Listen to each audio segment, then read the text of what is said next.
Gospel for this evening comes from John chapter 13, verses 1 through 9 and 33 through 35.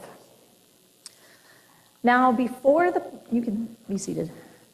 Now before the festival of the Passover, Jesus knew that his hour had come to depart from this world and go to the Father. Having loved his own who were in the world, he loved them to the end.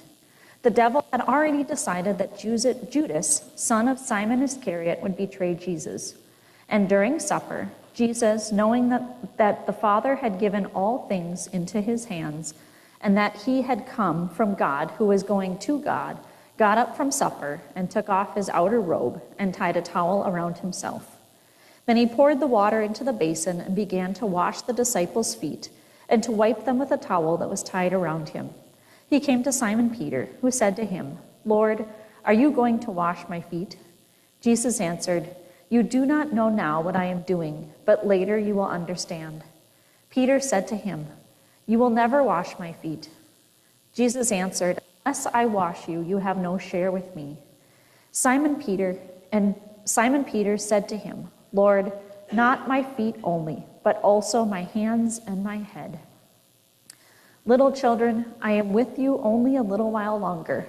You will look for me, and as I said to the Jewish leaders, now I say to you, where I am going you cannot come.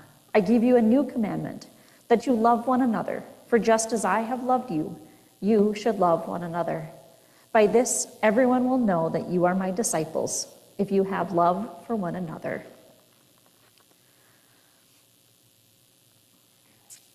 So in the last couple of years, my family has been on a new adventure, and that is blending families as my sisters and I get married and bring our spouses into our immediate family life. In particular, my sister got married a couple years ago to a man who is, his parents are immigrants from India, Mumbai area specifically. And so the last 2-3 years, our family holiday meals, in Thanksgiving in particular, have turned into being a very cultural experience in which we're learning how to have family meals and holiday traditions with a culture that understands family and hospitality very differently.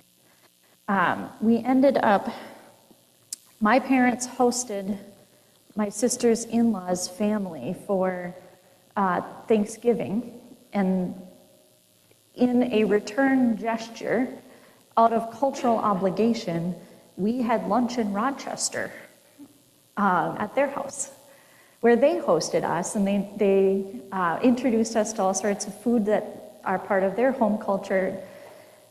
Blending these cultures together and figuring out how to be this large extended family that looks at the world through so many different perspectives has brought us on a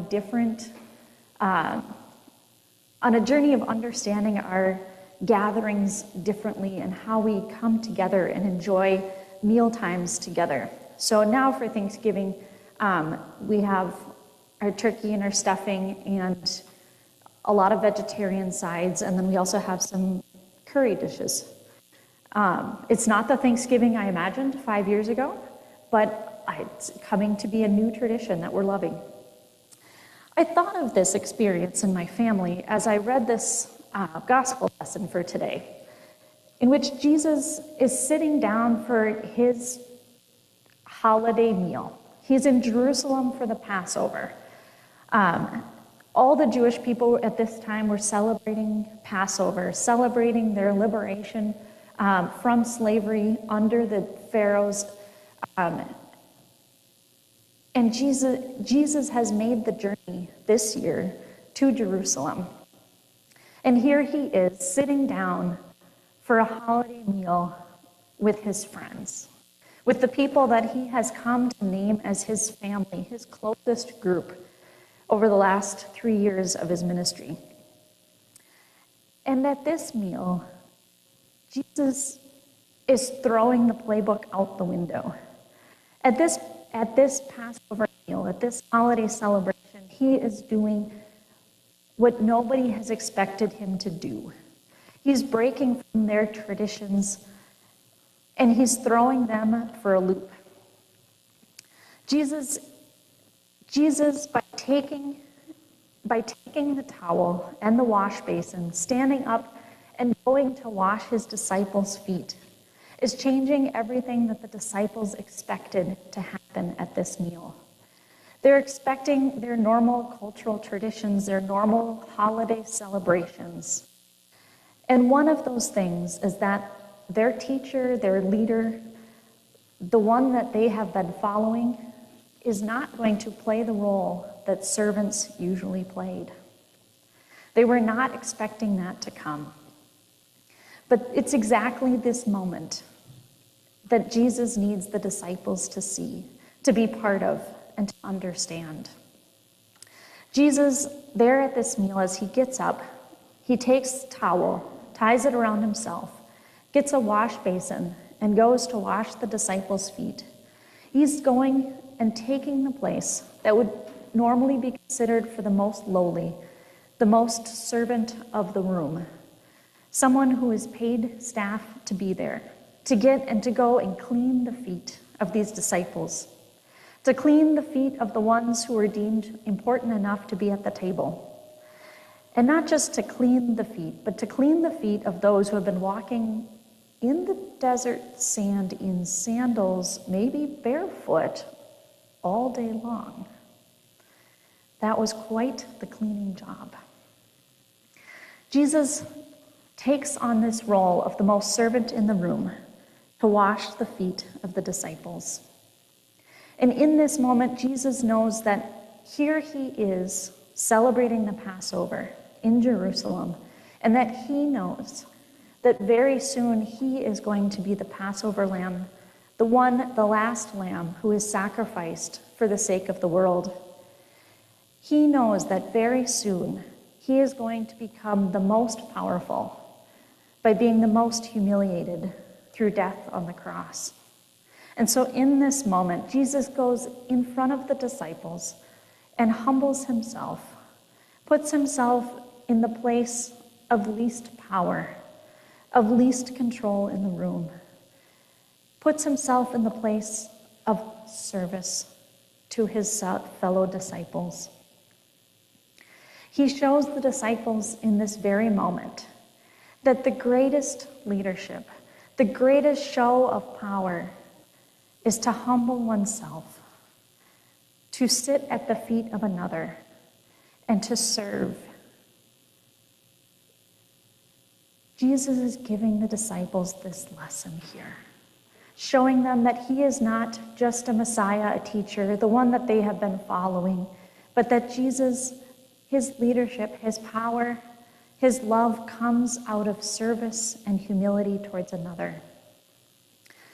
It is this example that we live today, that we look to as we hear this story. Where does power come from? Where does our source of great leadership and love come from? If anything, it comes like this example that Jesus gives us, when we humble ourselves and act in service to one another.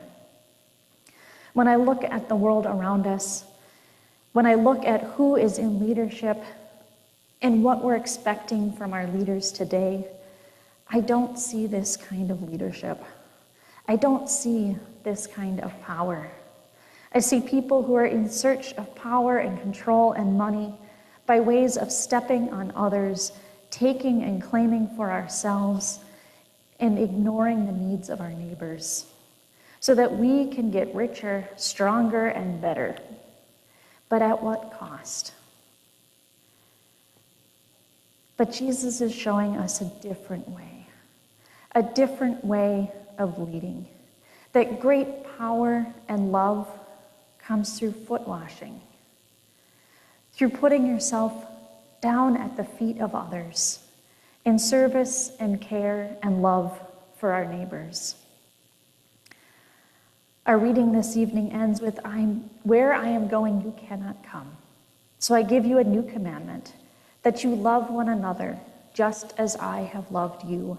You should also love one another.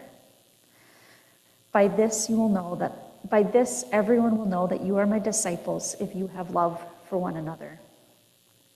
What does this love look like? Jesus gives us this commandment to love one another just as I have loved you. This love that Jesus has shown us in this story, in this moment of foot washing, is a love that sacrifices all things, is a love that is lived out through humbleness, service. It is a love that is outside of stepping on others and taking for us. It is a love that takes care of our neighbor's greatest needs. I give you a new commandment, that you love one another just as I have loved you. What would our world be like if we lived this commandment out fully? If we lived this love towards one another in the same way that Jesus loved his disciples in the moment that he sat down and washed their feet?